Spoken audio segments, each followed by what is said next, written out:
నుంచి సహాయం అందితే, అంటే ఆదివారం మధ్యాహ్నం నుంచి సహాయం ప్రారంభం అయిందా లేదా, మిగతా వాళ్ళకి చిన్నపిల్లలకి అంటే పాలు తాగే పిల్లలకి మిల్క్ ప్యాకెట్స్ కానీ లేకపోతే మిగతా వాళ్ళకి వీళ్ళందరికీ కూడా అందుతుందా లేదా అనే అంశానికి సంబంధించి కూడా అందరినీ అడిగి తెలుసుకుంటున్నారు. సహాయం ఎక్కడైతే అందలేదో అక్కడ ఉండే ఇన్ఛార్జీలైన అధికారులు కానీ లేకపోతే మిగతా వాళ్ళు ఎవరైనా ఉంటే వాళ్ళని మాత్రం తీవ్రంగా హెచ్చరిస్తున్నారు. ఈ రోజు ఉదయం కూడా సహాయం అందలేదు అని చెప్పడంతో భవానీ జయనివారం కాలనీ, జక్కంపూడి కాలనీలో ఉండే పొల్యూషన్ కంట్రోల్ కోర్టు ఈ శ్రీనివాసరావుని అక్కడికక్కడే సస్పెండ్ చేశారు. ఇక ఎవరైనా సరే సహాయం అందలేదు అని చెప్తే ఆ సచివాలయం పరిధిలో ఉండే ఆఫీసర్ తో పాటు అక్కడ ఉండే సూపర్వైజరీ ఆఫీసర్ ఎవరున్నారో వాళ్ళపై మాత్రం వెంటనే వాళ్ళని సస్పెన్షన్ ఆర్డర్స్ ఇచ్చేయాలి అని చెప్పి చీఫ్ సెక్రటరీకి ఆదేశాలు జారీ చేయడంతో పాటు చీఫ్ సెక్రటరీ, డీజీపీ వీళ్ళు కూడా సీనియర్ పోలీస్ అధికారులు, సీనియర్ ఐఏఎస్ అధికారులు అందరూ కూడా ఫీల్డ్ లెవెల్కి వెళ్ళిపోవాలి అని కూడా చంద్రబాబు నాయుడు ఆదేశించారు. అదేవిధంగా సహాయానికి సంబంధించి ఇప్పుడు చంద్రబాబు మాట్లాడేది ఈ రోజు సితారా సెంటర్ నుంచి కొద్దిగా ముందుకు వెళ్లిన తర్వాత వాంబే కాలనీ సమీపంలో ఆయన మాట్లాడుతూ ఉన్నారు.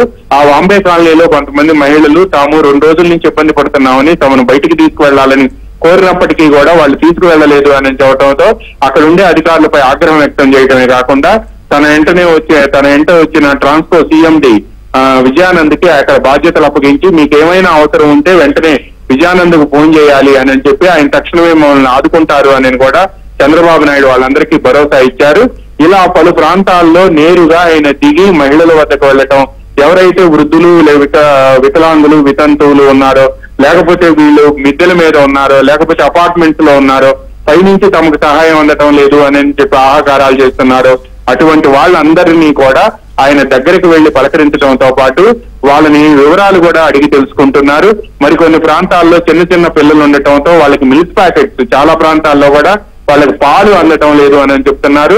మరో పర్టికులర్ ప్రాబ్లం ఏంటంటే అపార్ట్మెంట్స్ లో కింద గ్రౌండ్ ఫ్లోర్ అంతా కూడా మునిగిపోవడంతో పవర్ సప్లై కూడా లేకపోవడంతో over head tank water supply లేక 2 రోజుల నుంచి వాటర్ లేదు అని చెప్పి చుట్టూ జలం ఉన్నా కూడా తాగే ఎందుకు నీళ్లు లేవు అని చెప్పడంతో అప్పటికప్పుడే అక్కడ సీఎం వెంట మరో జేసీబీలో పెద్ద ఎత్తున వాటర్ ప్యాకెట్స్ తో పాటు వాటర్ బాటిల్స్, అదే విధంగా హెల్ప్ రిలీఫ్ కిట్స్ ఇవన్నీ కూడా ఉన్నాయి.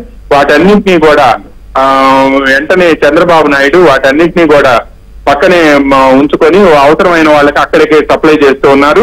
ఇలా పలు ప్రాంతాల్లో కూడా పరిస్థితి ఉండటంతో ఆయన స్వయంగా రిలీఫ్ మెజర్స్ ని తానే పరిశీలించాలి అని చెప్పి బయలుదేరి వెళ్లారు. నిన్న ఉదయం నుంచి కూడా ఏబిఎన్ ఆంధ్రజ్యోతి పదే చెప్తూ ఉంది, రిలీఫ్ క్యాంప్స్ కి సరే రిలీఫ్ మెజర్స్ ఎండ్ పాయింట్ కి లాస్ట్ మైల్ కి వెళ్లడం లేదు అనేది పదే చెబుతూ ఉంది.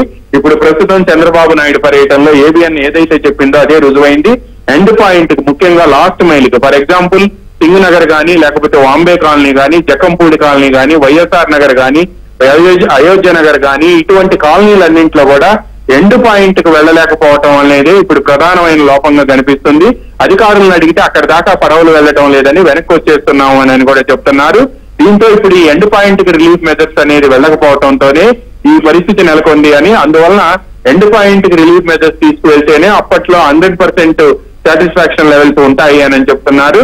ఆయన నిర్వహించిన IVRS సర్వేలో కూడా ఎండ్ పాయింట్ కు రిలీఫ్ మెజర్స్ వెళ్లలేదు అని చెప్పారు. కొంతమందికి అయితే 2 రోజుల నుంచి ఎటువంటి సహాయం అందడం లేదు అని చెప్పారు. అందువల్లనే ఆయన స్వయంగా ఈ రోజు ఉదయం మీడియా సమావేశం అయిన తర్వాత కూడా ఆయన కొంతమంది మీడియా ప్రతినిధులతో మాట్లాడి ఏంటి మీకు తెలిసిన ఫీడ్బ్యాక్ ఏంటి అని అడిగితే ఎండ్ పాయింట్ కి రిలీఫ్ మెజర్స్ వెళ్లటం లేదు, అందువల్లనే ఆహాకారాలు చేస్తున్నారు. ముఖ్యంగా అపార్ట్మెంట్ లో ఉండే వాళ్ళకి కిందంతా కూడా మోటార్లు పనిచేయకపోవడంతో పైనుండే వాటర్ ట్యాంక్ కి వాటర్ సప్లై లేక ఇబ్బంది పడుతున్నారు. వాళ్ళు చివరికి అన్నం వండుకునేందుకు కూడా మంచినీళ్ళు లేక ఇబ్బంది పడుతున్నారు. ఇప్పటికే 2.5 రోజులు అవటంతో ఓవర్ హెడ్ ట్యాంక్ లో ఉండే వాటర్ కూడా అయిపోయింది అని చెప్పడంతో ఆయన ఇప్పటికిప్పుడు ఫైర్ ఇంజన్లన్నింటినీ కూడా తీసుకువెళ్లి సింగ్ నగర్ అదే విధంగా ఆ ప్రాంతాల్లో ఉండే అపార్ట్మెంట్ లోకి ఓవర్ హెడ్ ట్యాంక్ కింద నుంచి కూడా వాటర్ ని పైకి పంపు చేసేందుకు అవకాశం ఉంటుందేమో చూడాలి అని చెప్పి ఆయన ఆదేశాలు జారీ చేశారు. గతంలో హుదూద్ తుఫాన్ వచ్చినప్పుడు విశాఖపట్నంలో కూడా ఇటువంటి చర్యలు చేపట్టిన విషయాన్ని కూడా ఆయన గుర్తు చేశారు. అందువలన ఇప్పటి నుంచే ఆ relief measures over head tank కి ఫైర్ ఇంజన్స్ ద్వారా వాటర్ ని పైకి పంపు చేసి ఓవర్ హెడ్ ట్యాంక్స్ నింపితే కనీసం 1 రోజు 2 రోజులు వాళ్ళకు వాటర్ వస్తుందని కూడా ఆయన చెబుతూ ఉన్నారు. అందువల్లనే అధికారులందరినీ కూడా అటువైపుగా చర్యలు తీసుకోవాలని ఆదేశించారు. స్వయంగా ముఖ్యమంత్రి గత 4 గంటల నుంచి విజయవాడలో సితారా సెంటర్ నుంచి Bombay colony, JNRM colony, YSR colony, Ambapuram ఇవన్నీ కూడా వరుసగా వెళ్తుండటంతో ఆయనకి రిలీఫ్లు గ్రౌండ్ లెవెల్లో రిలీఫ్ అందుతుందా లేదా అనేది ఆయనకి స్వయంగా తెలిసి వచ్చింది.